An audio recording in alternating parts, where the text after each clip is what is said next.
Ta parole est une lampe à mes pieds, une lumière sur mon sentier. Psaume 119, verset 105. La méditation.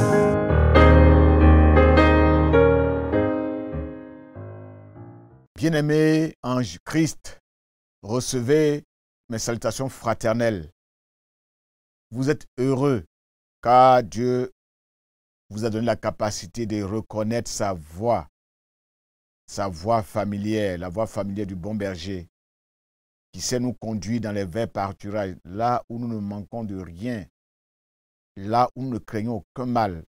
Ce jour encore, Dieu nous donne cette grâce d'entendre encore sa voix, afin de ne pas suivre les imposteurs, les menteurs, les étrangers, des faux prophètes, des imposteurs, comme je l'ai dit tout à l'heure. Nous lirons pour cela dans 1 Jean chapitre 2, versets 18 à 29. Et nous répondrons aux questions 4 et 7 de la méthode du lecteur de la Bible. Nous prions avant de lire et de méditer la parole de Dieu. Prions. Notre Dieu, plusieurs faux prophètes sont dans ce monde. Ils sont venus pour nous détourner de la vérité, du chemin que tu nous as montré dès le commencement. En mettant ta parole ce matin, au cours de cette journée, donne-nous, Seigneur, la capacité de faire la différence entre ta voix, ta vérité et le mensonge des imposteurs. Conduis-nous afin que nous puissions fuir ceux qui ne disent pas la vérité conforme à ce que tu nous as enseigné. Merci de nous donner de rester dans le pâturage, de rester dans la bergerie avec toi jusqu'à ce que tu reviennes. À toi toute la gloire, la louange, l'honneur au siècle des siècles. Amen. Nous lisons notre texte. 1 Jean chapitre 2, versets 18 à 29. Mes enfants, la dernière heure a commencé. Vous avez appris qu'un antichrist doit venir. Or, dès à présent, beaucoup d'antichrists sont là. Voilà pourquoi nous savons que nous sommes entrés dans la dernière heure. Ces adversaires du Christ sont sortis de chez nous, mais en réalité, ils n'étaient pas des nôtres, car s'ils avaient été des nôtres, ils seraient restés avec nous. Mais ils nous ont quittés pour qu'il soit parfaitement clair que tous ne sont pas des nôtres. Vous, au contraire, vous avez reçu le Saint-Esprit, dont celui qui est saint vous a oint, et vous connaissez tous la vérité. Si je vous écris, ce n'est pas parce que vous ne connaissez pas la vérité, mais parce que vous la connaissez et qu'aucun mensonge ne vient de la vérité. Alors qui est le menteur? C'est celui qui nie que Jésus est le Christ. Car l'antichrist, c'est celui qui refuse de reconnaître le Père et le Fils. Tout homme qui nie que Jésus est le Fils de Dieu ne connaît pas non plus le Père. Celui qui reconnaît que Jésus est le Fils de Dieu connaît aussi le Père. C'est pourquoi tenez-vous soigneusement à l'enseignement que vous avez reçu dès le commencement. Si ce que vous avez entendu dès le commencement demeure en vous, vous demeurez aussi unis au Fils et au Père. Et voici ce qu'il nous a promis, la vie éternelle. C'est au sujet de ceux qui vous entraînent dans l'erreur que je vous écris ces choses. Quant à vous, l'Esprit dont vous avez été oint par le Christ demeure en vous. Vous n'avez donc pas besoin que l'on vous instruise, car cet Esprit dont vous avez été oint vous enseigne tout. Ce qu'il enseigne est vrai, il ne ment pas. Restez donc attachés à cet enseignement tel que vous l'avez reçu de l'Esprit. Mes enfants, demeurez attachés au Christ jusqu'au moment où il paraîtra. Nous soyons remplis d'assurance et que nous ne soyons pas honteux loin de lui au moment de sa venue. Verset 29. Vous savez que le Christ est juste.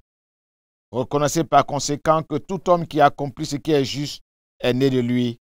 Amen. Bien-aimés, à présent, nous allons relever les ordres que Dieu nous donne dans ce texte. Dans ce texte, nous avons relevé 6 ordres que Dieu nous donne. Ces 6 ordres ne sont pas au-dessus de notre portée. Ils sont réalisables. Ils sont applicables. Ces 6 ordres ont un rapport avec notre croissance spirituelle, notre progrès, notre maturité spirituelle. Verset 24. Gardez soigneusement dans votre cœur l'enseignement que vous avez reçu dès le commencement. Le Seigneur dit que ce que vous avez reçu dès le commencement demeure en vous. Verset 27a. Rappelez-vous que vous avez reçu du Seigneur la marque de l'Esprit qui est en vous. Verset 27b. Vous n'avez donc pas besoin que des instructeurs particuliers vous instruisent de nouvelles révélations. Verset 27c. Obéissez aux enseignements du Saint-Esprit. Demeurez en communion avec le Saint-Esprit afin d'obéir aux enseignements que Dieu vous donne. Verset 28. Restez unis au Seigneur. Restez en communion avec le Seigneur. Verset 29. Reconnaissez que tout homme qui accomplit ce qui est juste est un enfant de Dieu. Il est né de lui. Il est né de Dieu. Il est né de nouveau.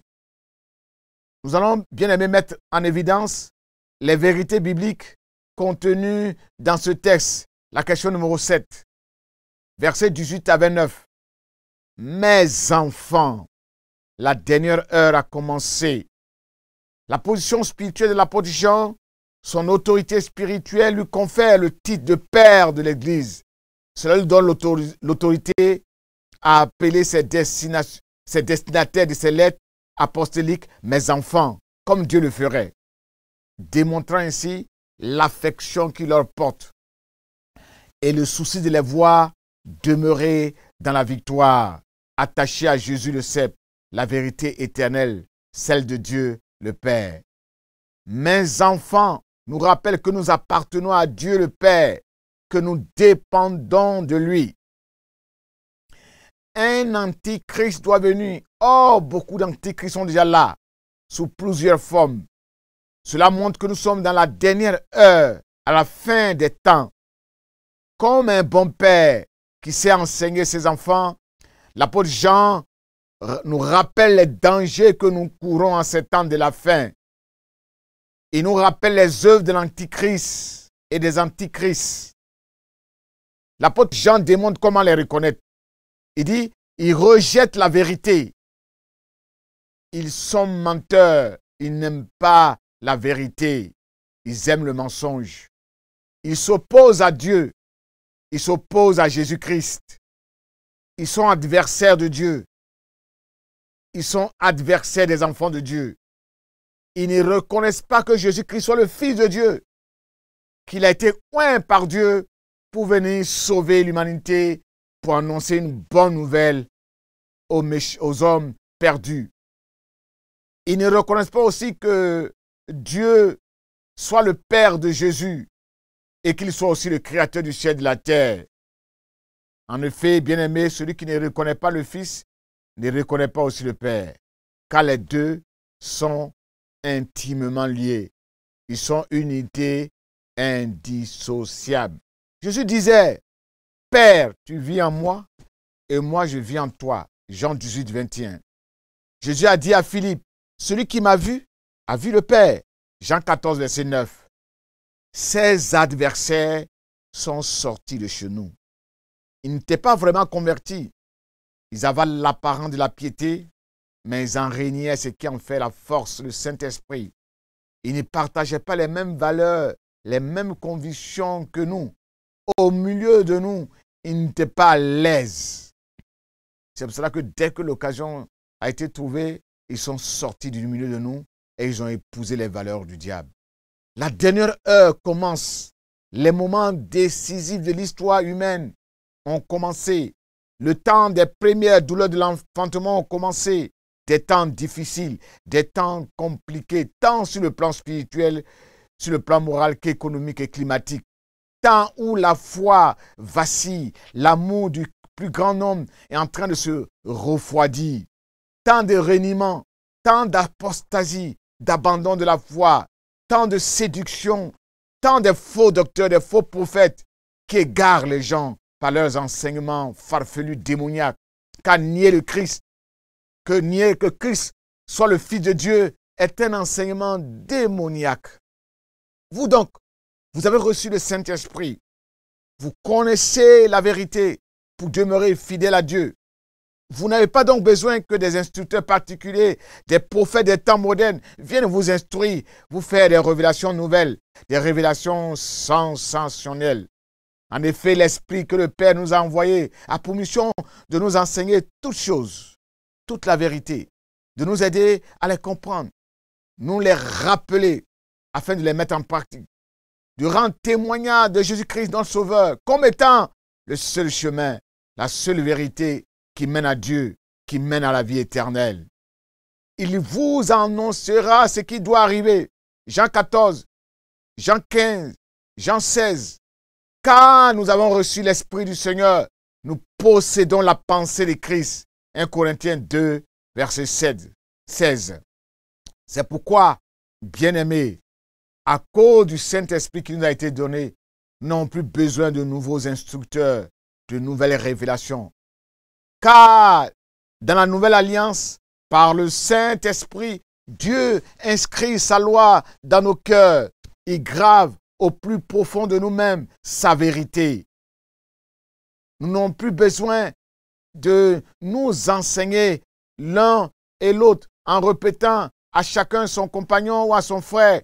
Il faut que tu connaisses l'Éternel, car tous me connaîtront, des plus petits aux plus grands.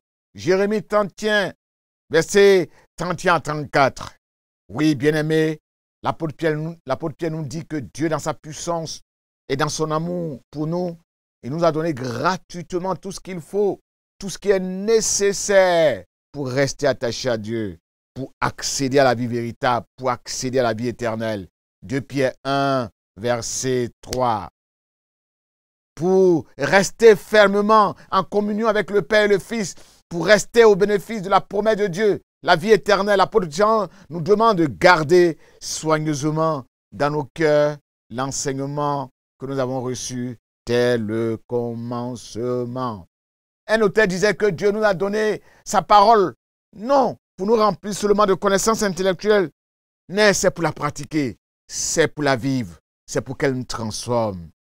C'est pourquoi Jésus lui-même et Jean, son disciple, nous interpellent en ces thèmes. Soyez vigilants, soyez éveillés, soyez concentrés, mettez de l'huile dans votre lampe, gardez soigneusement la parole de Dieu dans vos cœurs. Faites attention à la manière d'écouter la parole de Dieu. Ne laissez pas la négligence, ne laissez pas la paresse, ne laissez pas la légèreté, ne laissez pas le manque de concentration, le sommeil, l'assoupissement, les distractions, l'alourdissement, les soucis du manger du bois, les richesses, les tracasseries de chaque jour, les plaisirs du monde, étouffer, atténuer la semence que vous avez reçue dès le commencement et qui demeure éternelle, qui demeure infalsifiable, qui demeure immuable. Dieu a tant aimé le monde, c'est immuable. Il a donné son Fils unique, c'est immuable. Il a souffert sur la croix du calvaire, c'est immuable. Il est mort, c'est immuable. Il a été enseveli, c'est immuable. Il est ressuscité entre les morts, c'est immuable. Il est monté au ciel pour nous préparer une place. C'est une vérité éternelle. Il revient très bientôt pour nous chercher, afin que là où il est, nous soyons avec lui. Ça aussi, c'est immuable, c'est éternel.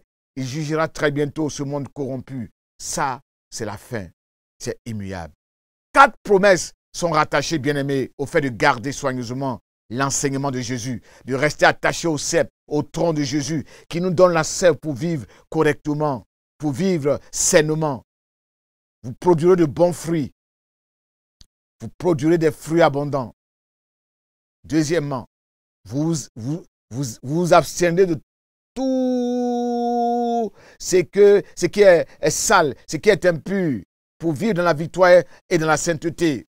Et vous obtiendrez tout ce que vous demanderez au Père, parce que vous vivez dans la sainteté, dans la pureté. Vous rejouerez ainsi le cœur de Dieu, parce que vous faites ce qui lui plaît. Et au jugement dernier, au jour de l'avènement de notre Sauveur Jésus-Christ, vous ne serez pas rejetés. Jésus ne dira pas « je ne vous connais pas », mais au contraire, vous irez à sa rencontre, le cœur serein, le cœur apaisé, avec une joyeuse assurance. Vous ne serez pas dans la confusion, dans la honte. Jésus-Christ, notre Maître, est un homme juste, est un homme bon. Nos fautes, nos péchés qui nous condamnaient devant la loi de Dieu, devant le jugement de Dieu, Jésus-Christ nous a pardonné. Il nous a justifiés. Son sang nous a libérés. Son sang nous a pardonné. C'est pourquoi, si nous voulons être justes comme Jésus, nous devons nous aussi apprendre à pardonner, à être miséricordieux. Que pouvons-nous retenir à la fin de cette méditation? Oui, bien-aimés, c'est la dernière heure. Les antéchrists sont là, ils sont en action. Soyons donc vigilants. Ne nous laissons pas distraire. Gardons soigneusement ce que nous avons reçu dès le commencement. Restons attachés à la vérité que nous avons reçue de nos pères depuis le commencement. Dieu le Fils. Dieu le Fils font un. Restons donc attachés à cette vérité afin de ne pas perdre le salut. Enfin, soyons justes, soyons miséricordieux comme Jésus.